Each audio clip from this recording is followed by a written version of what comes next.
I'm actually interested in is what I would think of as ubiquitous human computing.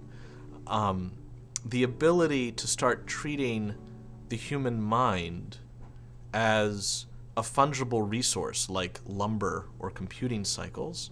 And if you have a firm or some other enterprise that has a problem, as the problem scales, you can add more human mind to attack it the way you would throw more servers on to scale getting slash-dotted or something. Your website gets very popular for a minute. On the advanced side of the spectrum, there are actually people in these parts that have started something called Innocentive, which is a marketplace for solving problems with bounties placed on the problem.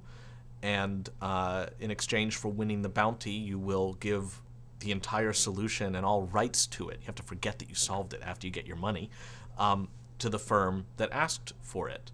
I'm kind of two minds about Innocentive. It's both cool, but also a little bit weird that problems get solved out there in the ether and then the people aren't allowed to talk about it or do anything with it later. Then in the mid-zone, you have enterprises like LiveOps. LiveOps is a firm that, to apply to work as a contractor for it, you endure an approximately 14-hour test administered completely over the internet by a computer to you through your computer, and it makes sure that you can be set up with all the equipment you need, a headset and a microphone and a camera and all that on your computer, and then it tests your reading comprehension, your alternate language skills, so it's not just English, all that kind of stuff. And about 3,000 people a week apply to work at LiveOps. About 30 stagger out the other end, having survived this sort of vetting.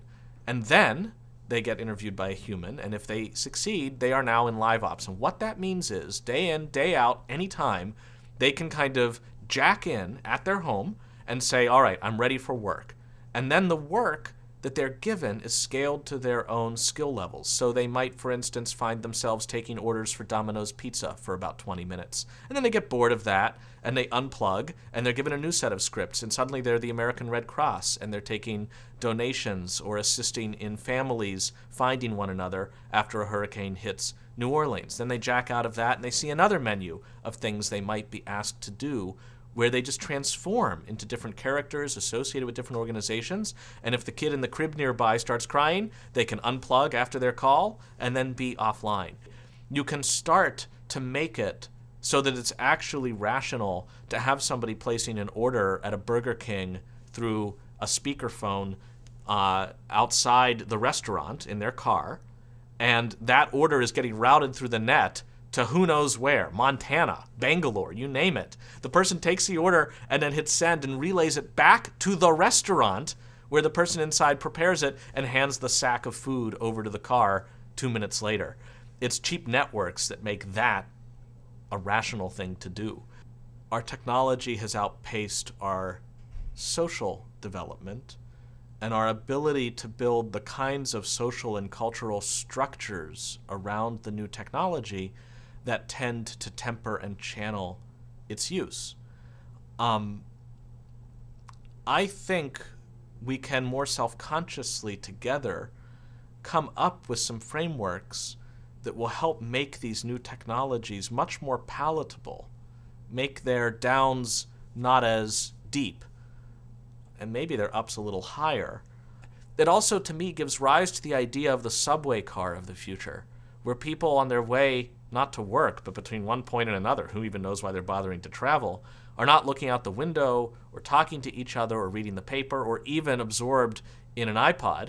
Instead, they're each staring at the screen, employed, doing work of some kind, and maybe one person sitting in this chair is about to earn $10,000 as a bounty, and the person next to her is earning a penny every 10 minutes.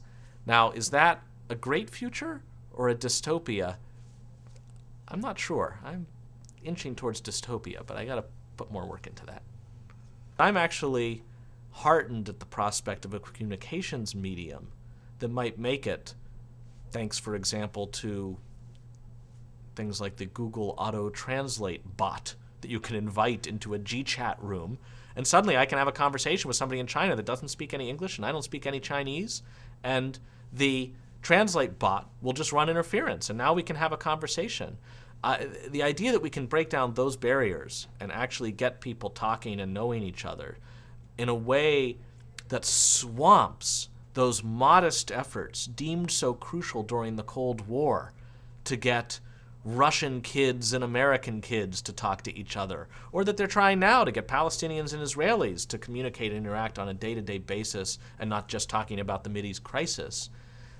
The more we can just make that routine, I think the harder it will be to have the kinds of conflict, or one step back, disregard for nameless others that we'll never meet and have no connection to, that often facilitates bad things happening in the world thanks to the globalization of everything else.